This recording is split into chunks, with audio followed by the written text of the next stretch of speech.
If you want this podcast free of ads, follow us now on patreon.com/David McWilliams. What in the world is happening on Wall Street? Economic indicators. Who knows where this is going to end up? To understand the economy, you have to understand human nature. This podcast is powered by Acast. How you doing there? It is podcast time, and I believe, John, you have an announcement to make. Yes, I'm rebranding.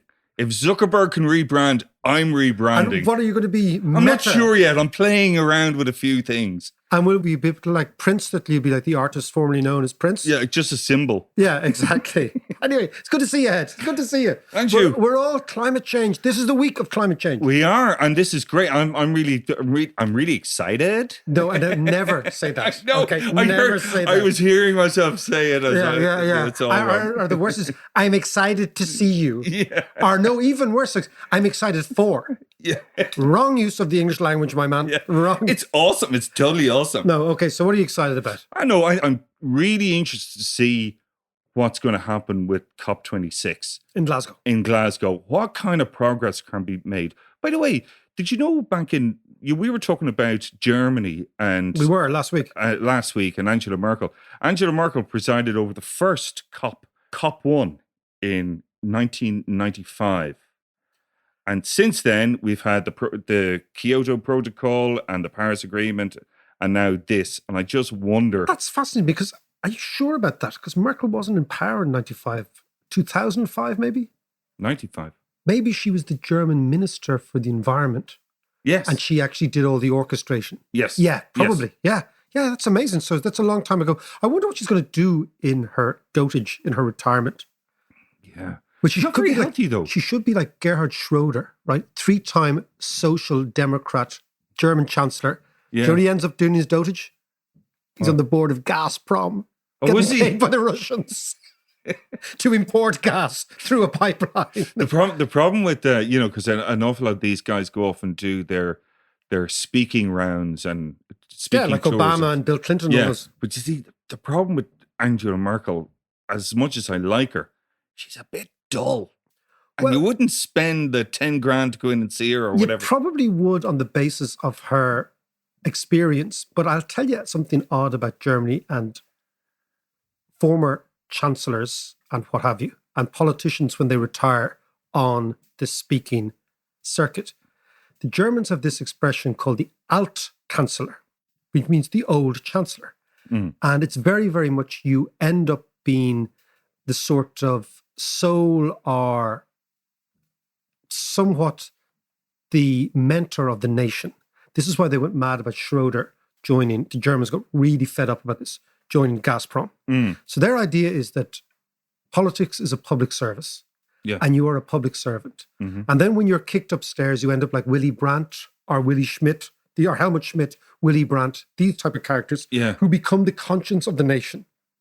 And what they felt particularly bad about was that Schroeder was besmirching the cloak of the chancellor, because he was using his public service and being a public servant to leverage his own money after the event. Yeah. Like Tony Blair does all the time. And actually, speaking of Tony Blair, we're going to be talking about Tony Blair quite soon. Excellent. Have you seen that Blair Brown? I dipped in and out of it. I couldn't sit down and watch the whole lot because it actually annoyed me a little bit. Okay. But it was fascinating. And they were two incredible heavyweights in politics. And coming up, just after you and I give our heavyweight views on the world, is Douglas Alexander, who was in both the Brown and the Blair cabinet as one of these incredibly young, incredibly dynamic Labour ministers. Fascinating stuff. Of course, he's from Glasgow. We're going to talk to him in Glasgow in a couple of minutes on climate change. Yeah, and actually, just before we go there, I was watching a really interesting doc. I just came across it on Al Jazeera, and it was called The Campaign Against Climate Change. And it was basically the story about, back in 1988, this climate scientist called Sanders was the guy who first coined the phrase global warming. Okay. And it was really well received, actually, internationally by the likes of George H.W. Bush, and Blair and Brown and all those guys. Or even it would be Thatcher, it would have been Cole, it would have been Mitterrand, it would have been ages ago. Yeah. Actually, you're right, it was Thatcher. And they all kind of pricked up their ears and got very interested in it and made all the right noises that they were going to do something about it. But then the oil lobby got going. And what they did was they got all these guys, a lot of them were economists, some of them were salespeople, but they were all brilliant communicators. And they put and basically their whole campaign was to undermine climate science in exactly the same way and actually with some of the same people who worked for the tobacco people to undermine just sowing doubt. That's all it was about, sowing doubt. And the conclusion of the documentary was, if those guys weren't around, we would probably be 30 years ahead of where we are now in terms of solving the climate crisis. Yeah, well, I mean, I think economists are responsible largely for the slowing down of the climate change agenda. And the reason is the following. Economists, particularly neoclassical economists, the sort of traditional economics that people learn in university, starts with the market, that the market can price everything. Yeah. And everything is supply and demand, everything, the quantity will react, kind of basic stuff, right? What they then talk about are things the market cannot price, like what they call externalities. And the greatest externality is climate change and global warming. Yeah. So for many, many years, can you imagine this? Mainstream economics regarded climate change as an externality, i.e. something extra that we didn't really have to worry about. Yeah. And well, it was also pretty impossible to price. So it was kind of, this is too difficult, let's just push it aside. But so the idea is that just because you cannot price something doesn't mean it's not meaningful. It's what Einstein said, which was great. He said, not everything that matters can be counted, and not everything that is counted matters. Yeah. And it's that sort of idea that if you can't put a price on it. So think about that. Economics also has constantly given people the assumption that we can have growth forever, right?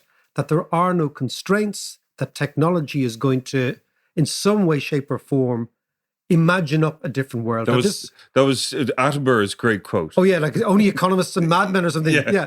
So, but this all comes from the Industrial Revolution. So if you think of a lot of economics started around the time of Adam Smith, and Adam Smith is living through the Industrial Revolution. He's also living in Scotland. You have John Locke, all these great Scottish philosophers. And there's a huge Scottish school. It's an amazingly influential school. But they are writing at a time of abundance in the sense that scarce resources weren't there. So you could create new industries by basically digging coal out of the ground and polluting the environment. You could create mechanistic, huge industrial complexes. You didn't have to worry about externalities such as climate change. So in a way, economics started and bedded down in a world where the assumption was resources could be found, right? Could be found either technology, and for many, many years, technology really did outsmart nature. And technology did, and innovation did actually create more or less more out of less, okay? Yeah. But now we've reached the limits. We seem to be reaching the limits of this. And it's not because the technology can't do it, but because, in fact, the goalposts have shifted to global warming. Yeah. So we have to change around. But economics, I think, particularly in the last 50 years, was responsible. We spoke about this before, that the reason economics is important is because economists have the ear of policymakers. Policymakers feel that if they don't have an economic solution to a problem, then it gets woolly, unscientific, and a little bit messy. But if we have an economist come in and they can give us an answer, it's this idea of the tyranny of numericism, that we always look to have one numerical answer to any question. And as long as we have that, then we progress. Yeah. And I think so economists have kind of elbowed their way in to, if you think about it, after the Second World War, if you had said that the most influential profession in 50 years' time will be economists, people would have laughed at you. Yeah. Because economists are regarded as kind of eccentric, kind of unusual creatures, right? Case in point. Exactly, right? But now economists have elbowed their way in. And therefore, if you have a subject or a pursuit that doesn't regard the planet as a finite resource, or regards the planet being a finite resource as an externality, an afterthought. Yeah. And if you have that dominating policy for so long, and we also know that lots of economists can be counted on to do a hatchet job on behalf of others. So, for example, a great industry like the oil industry will say, look, what we need is an economist to give us the definitive answer here. And then we will bash all these hippie Greenpeace people with an economist, right? So the economist is wheeled out to bully people rather than to explain to people. With a big spreadsheet under their arm. Big spreadsheet and big pointy head, right? Yeah. And the economist there, the economist as bully, I've always thought that economists at a certain stage in the last 50 years kind of turned into medieval priests, right? Who basically said, look, don't worry about all those other issues. I've got the answer. You just listen to me. Yeah. You learn the creed, listen to me, and that's it, right? So I think economics has got a significant responsibility for aiding and abetting toxic industries like the oil industry and for bullying the softer environmental movement as it was when we were young around Greenpeace, that they just felt morally this was right. We hear the earth cry and the economists say, oh yeah, well, that's all very well, but I've got a number here which tells you the earth isn't crying at all. Yeah. And now, interestingly, what I find really intriguing is that its economists are now being deployed on the far side to bully the non-climate change people. Yeah. So it's always the same thing, that you need this kind of quack science. Well, not quack, but quasi-science. And we see that. But what is interesting is it all comes down to this idea of the commons, John. The tragedy of the commons, right? Yeah. The tragedy of the commons was there were commonses in Britain and Ireland, where you could graze your sheep. And basically, the tragedy of the commons was something that said, if everybody owns something and nobody owns it, we will always overgraze on it. And ultimately, the commons will become barren. But I was thinking, do you know what was the biggest commons in this neck of the woods? What? Dalkey Hill. You know, all the Vico, all Dalkey Hill, which is now, and Killiney Hill, all that? That used to be a huge commons all the way down to White Rock. And the people living on it for years, people lived on the commons there. And only... Bono and the like, exactly. And only, exactly. And only when they started building Dunleary Pier did they start to quarry out that commons. And they shifted the people off it. Yeah. Because they wanted to actually use the granite from the quarry to build Dunleary Pier, which I think was in about 1820, 1830. But prior to that, it had been a huge commons full of people living on it. And the tragedy of the commons, of course, was that nobody owned it. Yeah. And there was no externalities. And ultimately what happened is, if you continue to exploit the resources of the commons, nobody stuck their hands up and said, hold on a second. And ultimately the resource got depleted. Same thing with climate change. But this week, the world is meeting in Glasgow. And we are now going to go to... I haven't been to Glasgow.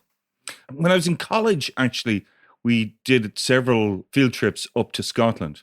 And Glasgow was always the jumping off point. So I don't know Glasgow very well. There's a place called, I think it was Boozer, called the Ubiquitous Chip, that I remember spending a very long night in the Ubiquitous Chip. Maybe some Scottish listeners will tell us if that boozer still going. Yeah. But it was a particularly, it's a great city. It's a great name for a boozer. It's a great name for a boozer. I've been in many good boozers. It's a great city. It's a really fantastic city. Now, we're going to go to Scotland now. We're going to talk to a big fan of the podcast. Fascinating guy called Douglas Alexander. Yes, I know the name. Whose achievements are kind of, when he's younger than you, it's really, really annoying. Okay, you think I hear. Is he younger than us? Yes, oh, God. You think I hear. But he served as a minister in Tony Blair and Gordon Brown's cabinet as a very young man. Hugely, hugely influential person. Deep understanding of the way, not just the UK, but of global politics and how it works. He's now senior fellow at the Harvard Kennedy Business School. He's a visiting professor at King's, visiting professor at the New York universities, on all sorts of foreign relations committees and councils. So he knows exactly what's going on. And he's a fan of the podcast. He's a man of immense taste. Of course. You can understand things. So we're going to go to Glasgow and talk to Douglas Alexander. Douglas, how are you? Good to see you. I'm very well, thank you, David. How are you? I'm in flying form now. Is Glasgow on its best behaviour? Is it? Because we have this great idea in Ireland called the good room. I don't know if you have one of those in Scotland. Did every house have a good room? The posh sitting room is what it's called in Scotland. Exactly. So the good room, when the really posh neighbours or cousins come over, everyone goes into the good room and everyone's on their best behaviour. Now, Glasgow this afternoon is playing host to 190 world leaders. That is like the good room squared. The city has to. So, is there a sense of let's be on our best behaviour here, lads? We've got posh people in town. There's a genuine sense that Glasgow's welcoming the world, and you're right. With more than 190 countries coming to the banks of the Clyde, to the Hydro and the Armadillo, as they're known in Glasgow, which is where this conference is taking place. I think there's a genuine sense of excitement. There's a bit of frustration that some of the roads are closed, but apart from that, I think there's a genuine sense of excitement. Now, listen, tell me about this conference. The last climate change conference, but one you were, and I want to get an insight before we talk about the big news. You were on the British delegation team. What are these things like?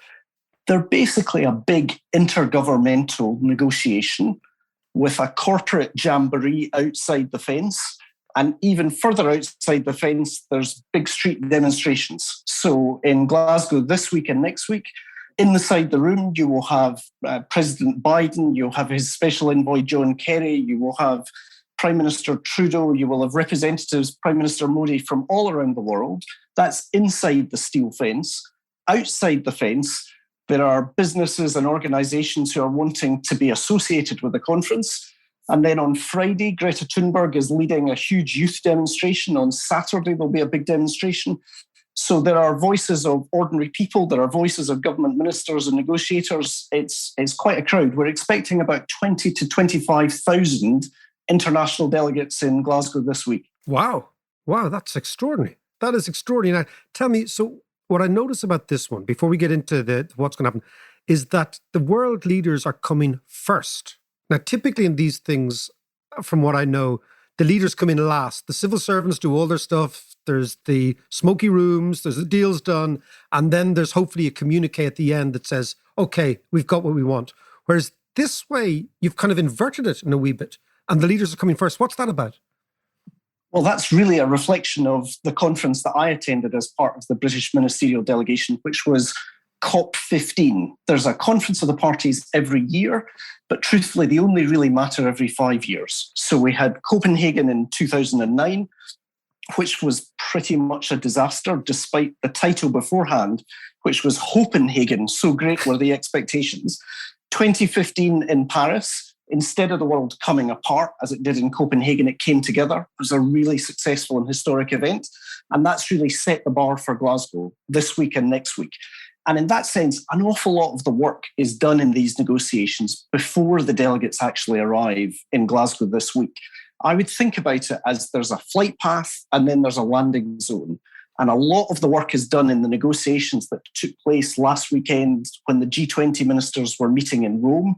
Let's remember about 80% of global emissions around the world are generated by those 20 largest economies. So if you sort the G20, you're well on the way to sorting the international negotiation. So there's been a lot of work that's done beforehand. There will be an agreement that is not completely written, but partially written before anybody arrives in Glasgow. And then in the room, there's a lot of arm twisting, a lot of hard negotiation to try and raise the level of ambition to get to an agreement. And that worked really well in France. It worked really badly back in Denmark in 2009. And can I just ask you before we talk, Boris Johnson is the host and the orchestrator of this. Does that fill you with confidence? Are you kidding? No. I mean, listen, you need great skill and acumen as a negotiator to land a successful climate deal. And great skill and acumen as a negotiator would not be words I would naturally associate with Boris Johnson, the British Prime Minister. The truth is, despite their best efforts, the Danes really struggled to convene a successful conference back in Copenhagen. We had about 10,500 delegates, 15,000 observers who were with us in Copenhagen. But as you say, the delegates arrived early, but the leaders arrived at the end of the conference in Copenhagen. We all turned up. And rather to the surprise of the world leaders, there was no agreement to sign. And so you had the spectacle of then President Obama gate-crashing a meeting of the South Africans and the Chinese and others. It was chaotic, it was a fiasco, and it was a pretty grim day for international diplomacy. In contrast, a few years later in Paris in 2015, the orchestra conductor was Laurent Fabius, the French foreign minister. And the French did a brilliant job in choreographing the conference. So they arranged for the world leaders to come for the first couple of days because they wanted to create a sense of momentum and energy with world leaders arriving and making big pledges at the beginning to create a sense of possibility that an agreement could be reached.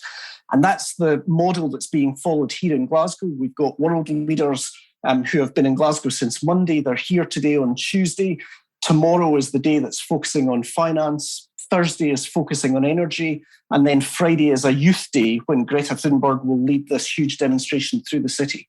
So in that sense, the British hosts have learned to bring the world leaders at the beginning of the summit, but there's a long way to go between getting world leaders at the beginning of the summit and making a success of the summit at the end of the conference. I was just thinking, British diplomats learning from the French, that must be a first time, at least admitting it in public. Now, let's go to the issue. The issue is to try and keep, if I'm right, the temperature of the globe to within 1.5 degrees increase from where we are now. This is it. Tell me, why is that target so important? Because the scientists tell us that if we limit temperature rise to 1.5 degrees, while we will still see extreme weather events like we've seen over the last year and over recent years, life will be much more habitable than if we allow global temperatures to rise to 2 degrees. But don't take my word for it. It was the president of the Maldives, the Pacific Island state, who said, you just need to understand 2 degrees is a death sentence for the Maldives. So in that sense, with global sea levels rising, it would make the Maldives uninhabitable to see temperatures rise at 2 degrees. If, for example, we saw temperatures rise by 2 degrees, not only would the sea levels rise, but the sea temperature would also rise, with the effect that we would lose massive amounts of coral reefs that would still be protected at 1.5 degrees. So the judgment that 1.5 degrees is the prize, and the big prize of Glasgow is keeping 1.5 degrees alive, it's not actually a political judgment. It's a judgment based on physics, biology, and arithmetic. So tell me, so 1.5 degrees from now until 2030 or 2050? This century, so 2050, is the year that we need to get to net zero in terms of our emissions if we are to keep global temperature rises to 1.5 degrees above pre-industrial revolution temperatures this century. So we know that the temperature is going to rise. The question is by how much? And frankly, as Glasgow was beginning at the beginning of this week, there was a real sense amongst insiders that 1.5 degrees is slipping out of reach. That it is in danger of being a zombie target that nobody wants to admit is dead and buried, because it was the centerpiece of that agreement in Paris in 2015. It's important because it raises the level of ambition for a lot of countries around the world. But a lot of informed observers believe the best we can do now is not actually 1.5 degrees, but is probably a 2 degree temperature rise. So you don't want to be owning real estate in the Maldives? Well, it's not just in the Maldives. Right around the world, the consequences are going to be very real. Okay, let's get back to this, right? So tell me, what sort of change in our lifestyles is necessary for us to hit that 1.5 degree target, and how much of that is immediate? How much do we have to start doing this immediately? Let's forget that we might slip. Let's assume the optimistic we might get there, right? What do we have to do in order to do that? Then we can talk about the consequences of not getting there. Well, there's two different ways that you should think about it. One is, what do we need to do to mitigate temperature rise, which is to stop temperatures rising to those kind of 2 or beyond 2 degrees threshold that the scientists are so worried about. And then there's a second category called adaptation, which is a certain amount of temperature rise is already baked in. So how do we adapt to that reality? And that's a very real question, for example, in small island states who are already facing the reality of sea levels rising. So I would think about this in the terms that John Kerry has used, which is this is the decisive decade. Lots of companies and countries are committing to net zero by 2050, but it is absolutely critical that you have near-term targets and you do the right things in starting that transition in this decade if there is any realistic possibility that you're going to meet your targets by 2050. It's all too easy for politicians to pledge something for 2050. They think, I'll be out of office, it won't be my problem. So to give you a Scottish analogy, if you know that you're getting married next year and you need to fit into your kilt, then the quicker you start the diet, the more likely it is you're going to be standing at the altar in your kilt. If you wait until the week before the wedding and then you say, right, I'm going to go on a diet, you might still have that goal, but you're not going to meet it. Nobody believes you're going to meet it. So the urgency is to start the work now, start the diet now, start the transformation now. And that's what John Kerry is arguing very strongly as the American climate envoy, which is this is the decisive decade. And we need to take steps now not to elongate the carbon in the economy, but to transform ourselves away from that carbon. It's so, I'm going to just stop you there before. I was at a wedding in Northern Ireland, and there is a tradition amongst a certain tribe in Northern Ireland to wear the kilt to reaffirm their Scottishness at weddings. And it was exactly that. It was a wee man who was a little rounder than he was tall, trying to get into the kilt, a relation of mine. So I know exactly what you're talking about. Had we the great wisdom, we could have told him, stop eating the pies and drinking the pints. But in actual Absolutely. fact, I can actually tell you there had to be a little incision made in the kilt. It had to be actually stretched apart and thrown up.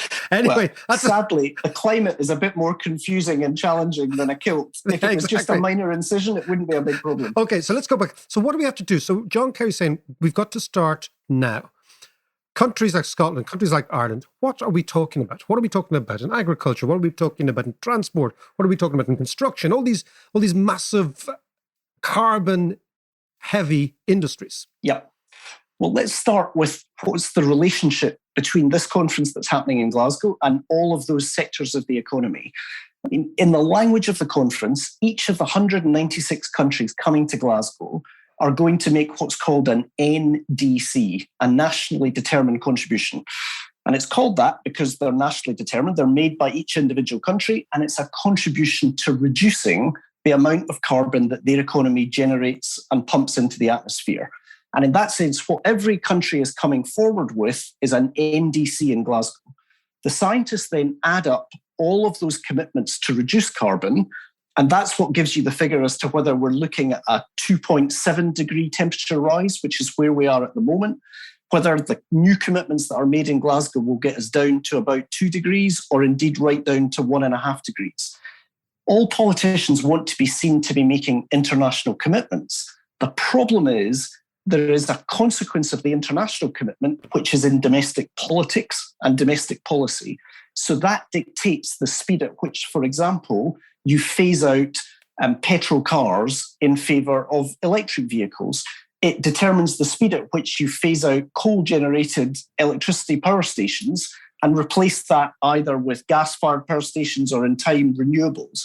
And that's going to be a big theme of the conference, that one of the big challenges of the conference is to get global agreement as to when we're going to phase out the internal combustion engine.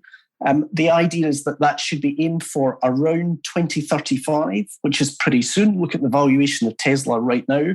And at the same time, they're looking for an agreement to be reached in Glasgow that coal will be phased out in the developed world by 2030 and in the developing world by 2040. So whether it is in how we generate electricity, whether it is in how we move around in terms of electric cars or internal combustion engines, we're all going to be feeling the effects of the international commitments that are made in Glasgow for many years to come. And tell us, Douglas, how are those commitments now policed, right? So everyone goes up and, as you said, people want to look like good global citizens. So they're going to say, yeah, we're up for this, we're going to do what we want. How then are those industries going to be policed? Will there be penalties? Will there be penalties for delinquents who just simply don't do it? Will there be you're doing well, but you're not there yet sort of idea? What sort of incentive structure is going to be there? Well, one of the similarities between the agreement on climate and the Good Friday Agreement in Northern Ireland was that nothing is agreed until everything is agreed. It's agreed by unanimity. And one of the problems is it's very difficult to create real penalties for the slowest boats in the convoy. So a big part of Glasgow over the next 10 days is actually in confidence building, is saying to countries and governments around the world, if you make ambitious pledges, we're not going to be stealing a march on you economically because we're making the same journey, and indeed we're traveling at least as fast as you are. And that's why these conferences matter, because they make transparent the transition plans that each individual country is making. Now, here in the United Kingdom, we've actually legislated to get to net zero by 2050. So we've set up a climate committee, which is independent of government, which monitors the performance of how we are doing as the United Kingdom in our goal of 2030 targets, 2040 targets, and to be at net zero by 2050. That's a distinctive approach for the UK. We're encouraging, as the hosts of COP26, other countries to take a similar approach. But you're right to recognise that there's a huge amount of work underway in making sure that you don't just have a target, but you also have a plan, and that you're then held accountable for the plan that sits beneath the target. John. Douglas, sorry, where do you reckon the sticking points are? I mean, I know that the UK have legislated for all these targets, but globally, where do you think the sticking points are? Because I know that China also is dragging their feet a little bit with regards to coal. Well, the Chinese have taken a different approach internationally than domestically, because internationally, just before this meeting in Glasgow, they made a very important commitment that they were no longer going to finance new investment in coal as part of their Belt and Road Initiative, which is spending many, many hundreds of millions of dollars in countries right around South and Southeast Asia. So in that sense, they've moved back from financing coal internationally. But as you've been discussing on the podcast, the Chinese economy is facing some real challenges at the moment. So very disappointingly, they seem to be doubling down on coal production, because the Chinese rely heavily on coal-fired power stations for electricity at the moment. So there was a big hope before Glasgow that the Chinese would make a very dramatic nationally determined contribution that would help us stay on the path to 1.5 degrees. That confidence has really drained away in the last few days, with the Chinese making commitments that are broadly in line with where they've been in recent years. They were absolutely central to Paris. And there's uncertainty as to why the Chinese haven't gone further or faster ahead of Glasgow. Before Paris, the geopolitics was a bit easier. You had Xi Jinping meeting with President Obama in the months immediately before the Paris conference in 2015 and deciding that they would move together. As we've all seen in our newspapers and on our televisions in the last few months, whether it is the treatment of the Uyghurs, whether it is Hong Kong's crackdown, whether it is concerns about Taiwan, the geopolitics between the United States and China at the moment is pretty tough. So first of all, Xi Jinping has announced that he's only attending the conference virtually. He hasn't left the People's Republic of China since before the pandemic. Secondly, there hasn't been that bilateral meeting between President Biden and Xi Jinping that there was between Obama and Xi Jinping before Paris. And thirdly, the expectation is the Chinese are not going to make a dramatic new commitment. And given China is the biggest emitter of carbon globally, you really need the Chinese to be stepping up if we're going to keep that temperature rise to 1.5 degrees. Douglas, I want to just conclude this on what happens if it doesn't happen. So I want you to talk to me about displacement.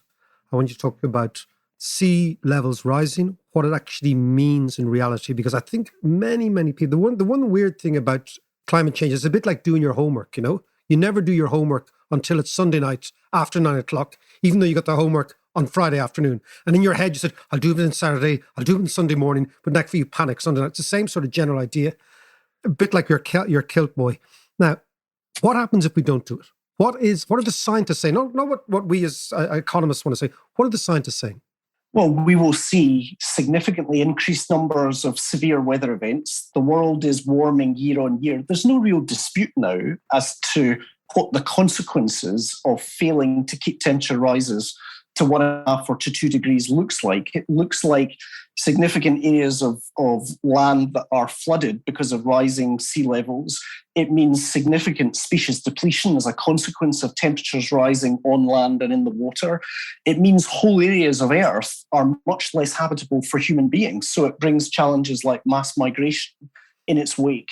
And there are real economic costs and consequences as well. Mark Carney, the former governor of the Bank of England, will here on Wednesday in Glasgow be setting out what are the consequences for the financial sector, and in particular the insurance industry, if we don't manage to try and stop the acceleration of those dangerous weather events.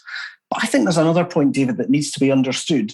If we only see climate change as a threat, I worry it will be like a diet, which everybody knows they should go on, but they don't feel motivated to actually take the action. If information was sufficient for us all to go on a diet, we'd all be a lot slimmer than we are just now. You need information and motivation. And in recent weeks, I had the great privilege of talking with John Kerry, who's now here in Glasgow leading the American delegation with Joe Biden.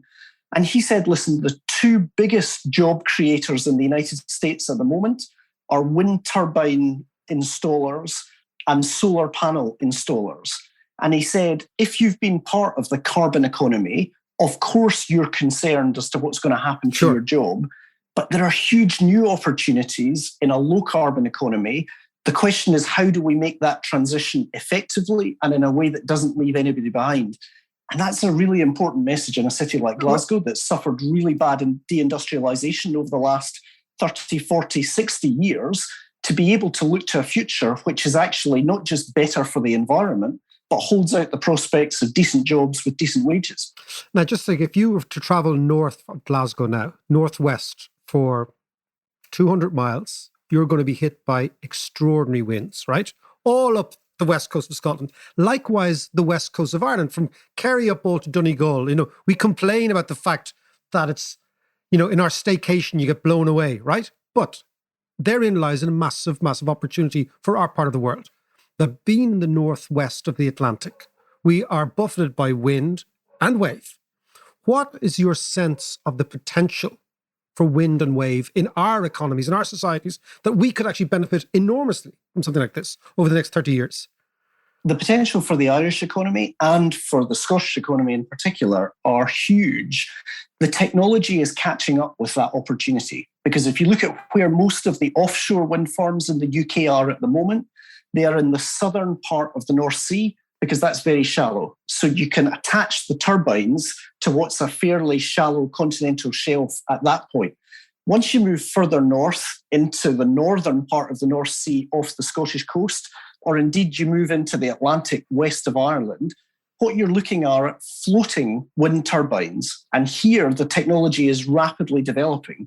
So actually there's the capacity to anchor these turbines in a way that means despite the water being very deep, you can have huge numbers of turbines generating a huge amount of power. We have the largest onshore wind farm anywhere in Western Europe, just to the south of Glasgow here at Whiteleys. That gives you a glimpse of the future, not just for Scotland, but also, I would argue, for Ireland in terms of power generation. No, I think it's fascinating. I want to come back to this, Douglas, because this is a fascinating area, and I don't think people in our neck of the woods really appreciate that. I've said it before, we could become the Saudi or Qatar of renewables over the next 30 years, but that demands a type of imagination. You've got to build an industry, you've got to build supply chains, you've got to get technicians, engineers, everything. You've got to change your whole education system to create. But David, that's exactly the point. And the reason I smiled when you said we could be the Saudi Arabia, that was the phrase that Alex Salmond used here in Scotland more than a decade ago when he said we could be the Saudi Arabia of wind. But like rather a lot of the promises he made, what we've ended up with are turbines that are produced in Denmark or in China or elsewhere. The Chinese see climate change as not just an opportunity for international cooperation, but geostrategic competition. So they have decided they are going to double down on the technologies of tomorrow. So why is it we've seen the price of solar panels come down fantastically in recent years? Why have we seen the cost of renewables come down so much? Because of the mass production within China. So the real opportunity for Ireland and for Scotland is not just can we harness the natural resource of our wind power, but how do the whole supply chain benefits the Irish economy and benefits the Scottish economy? Because that's where we've done badly in recent years in Scotland, And I think there are some lessons there for Ireland. Don't just let somebody come and exploit effectively the natural resources to the west of Ireland. Make sure that in terms of the onshore jobs that they create and the value that is generated, Ireland keeps as much of the benefit of its natural resources as it can within the country. That's the opportunity, and that's where the experience, frankly, of Scotland and elsewhere could probably be quite helpful and instructive. No, I think absolutely. And I think lots of people listening to the podcast will think, don't miss the trick this time, okay? Because there has been a huge movement in Ireland about turning the country kind of into slightly an extractive industry. So you got stuff, you just extract it out, you give the value added to other people, and away you go. Before I let you go, I have been watching this Brown-Blair thing. Now, you were in this cabinet, so you can't go away. You were in Tony Blair's cabinet. You have known Blair and Brown all your adult life. You've worked with the two of them. As I was saying to Alec Ross, actually, a mate of yours the other week, that testimony is always so much more interesting than analysis. Like being in the room, knowing these people. Brown and Blair, tell me about each one, their styles, their differences, the whole thing. Because it's amazing, 20 years nearly after their heyday, well, it's at least 15 years after their heyday, they still capture the British political imagination much more than any other duet or double act. Tell me about them. Well, you're right. I served both in Tony Blair's cabinet and then in Gordon Brown's cabinet. But my work with them actually started long before that. I went to Edinburgh University and was taught by a tutor who had supervised Gordon Brown's PhD, which was reputedly the best first-class honours awarded by Edinburgh University since the Second World War. Wow. Gordon having gone to Edinburgh University at just 16. So The first thing you need to know about Gordon is just he has a phenomenal intellect. He's a seriously clever individual.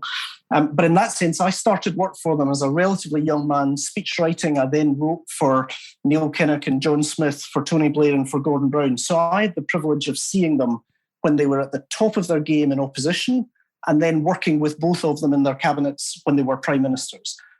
The first thing I would say would be there is a striking consistency in Gordon Brown's political life.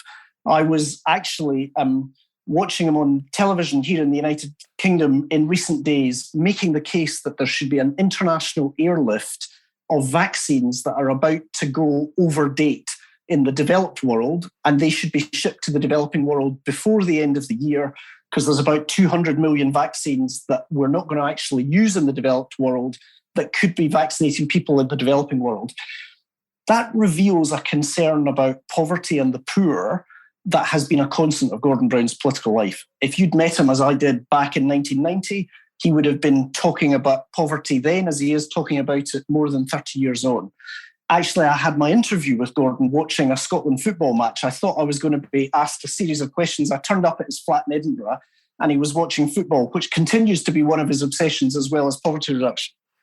In contrast, I would say Tony Blair is probably the most gifted communicator British politics has seen, certainly in my lifetime.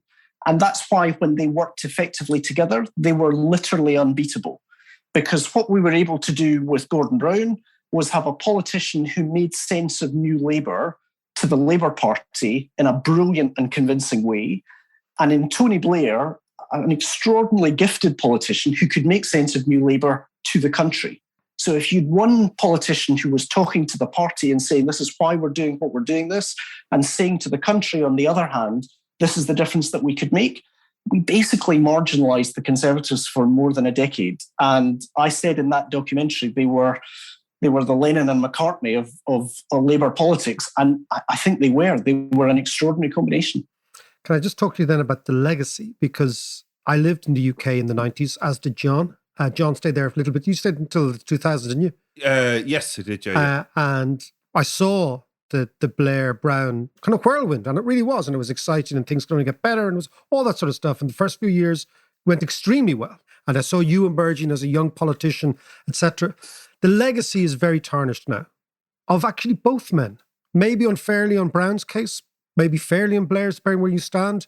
But isn't that the fascinating thing that a 3-time winner, a 4-time government, we're talking 4 governments, those two guys, and yet now their legacy is pretty tarnished now, and we're kind of watching TV about them rather than sitting down to listen to them opine properly as ex-powerful people I think to understand that legacy, you need to understand the coincidence of Iraq in foreign policy and the global financial crisis in domestic policy. Because if you like, there is no doubt, and I served in Tony Blair's cabinet and regard him as a friend, Tony Blair's reputation has been profoundly affected by the decisions taken in 2003 in relation to Iraq. And Gordon Brown, who had built a platform of economic stability and strength prior to 2008, was the British Prime Minister when the storm struck. We had a huge financial services sector. We had a globalised economy. So, of course, we were hit very hard by a crisis that started in the Mississippi mortgage market. But in that sense, if you want to understand the legacy of the two men today, then inevitably there is a place both for Iraq and for the global financial crisis in the account of that time of office. Truthfully, and I share the responsibility for this, I think we took the right policy steps after the financial crisis, but the consequence of that was horrible politics, because we made a judgment that we needed to bail out the banks so that people could get cash out of the wall when they put their card in the immediate aftermath of the financial crisis. But the sense of injustice that was felt by many people who faced hardship and saw bankers continuing to stay in their jobs, never mind not face sanction or charges, meant that the politics were really horrible. And in George Osborne and David Cameron, who came after us, they basically very effectively set up an argument saying the deficit caused the crisis, when the reality is the crisis caused the deficit. But they managed to sustain that storyline between 2008 and 2010. We denied them a majority, which is why we ended up with that Liberal Conservative coalition. But I think any party that was in power in 2008 was going to really struggle afterwards electorally, given quite how difficult the choices that any government was facing, not least given the size of the financial services sector within the UK. Just lastly, when I look at British politics, at least looking at those guys, you're thinking that's politics. They were doing politics. When I look now at this Tory cabinet, I think, I don't know what they're doing, but it doesn't look like politics to me. How does that make you feel when you see these guys running the shop there? Honestly, it makes me proud to have been part of that government that was the most redistributive government we've seen in Britain since 1945. And at the same time, it shows me how politics has shifted, because the politics that you and I grew up with was essentially about the size of the state. It was what level of taxes is appropriate. Are you cutting spending or increasing spending? Are you spending money in the UK on the health service or in education or whatever? We've seen a big shift in politics in recent years to being about identity more than ideology, about who we are as much as about what we do as politicians. And that makes it hard for social democratic parties. We've seen the Social Democrats do well recently in Germany, but it means that populists who say, we represent you and the other guys are to blame, have been in the ascendancy. And a politics that's basically about the size of the state and about economics rather than identity and belonging has taken a bit of a backseat. The other point I'd make, though, is David Cameron was once asked, why do you want to be Prime Minister? And I think in the most revealing answer he ever gave, this was when he was leader of the Conservative opposition, he said, because I think I'd be good at it. What a devastating indictment of his Oldetonian pretensions. That's true. And in that sense, first of all, he turned out to be very bad at it, not very good at it. Yeah. But it speaks to an emptiness that a chap like him deserves to run the country. And actually, when you look at Gordon Brown or Tony Blair, they had a very different approach. They were there to do things, not to be things. And in that sense, I think one of the changes is that shift from ideology to identity, which is not just in the UK, but we've seen across Western Europe and indeed in North America, but also the character of the people in power. It used to be said that once you get the top job, power changes you. I've never believed that. And working very closely with Gordon Brown and Tony Blair, the truth is getting to Downing Street doesn't change your character, it reveals your character. And actually, the character that's been revealed for David Cameron, just the superficiality, or Boris Johnson, the say one thing to the DUP in Northern Ireland and say another thing to the Conservatives back home in London, I don't think has been kind to either of those Prime Minister. Theresa May, I think, actually was a fairly decent individual, although I think she struggled in the role. So in that sense, I think it shows that character matters in politics. And in that sense, whether you commit your life to tackling poverty or you commit your life just to being Prime Minister ends up having consequences for all of us. Douglas Alexander, or as John would call you, Alexander Douglas, because he hasn't been in Scotland for that long. Douglas, that was great. Really, really good. Listen, thanks so much, and we'll talk to you soon. We'll catch up after the conference, see how we went. Definitely. No problem at all. We'll do that. Okay, John, good to meet you. Take care. Thanks a million. Bye. Bye. Cheers. After such an introduction and such a list of accolades, he's finally topped it off by coming onto the podcast. Yeah, no, he is, and I know it's going to be on his CV.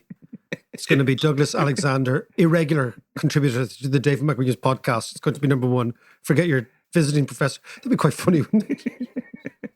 Anyway, he was great. Well, he was really it's fascinating stuff from somebody, John, there, who again, and I'm always more likely to listen to somebody who's been in the room. Yeah, of course. Yeah, absolutely. And I think at the end there, what we were talking about, something we touched on a couple of weeks ago, is the enormous potential for this part of the world to actually profit from the opportunity that is climate change. This is the whole idea that it's a boom to us. And that idea that we have to figure out a 50-year plan for education, for technological education, creating mechanics, engineers, technicians, people who can understand supply chains, people who understand batteries. Everything. Tesla is at $1 trillion, and it's a battery company. It's not a car company. It's a bet. Yeah. So, what Ireland should be saying is Tesla shows you the enormous financial value being on the right side of this argument. So get on the right side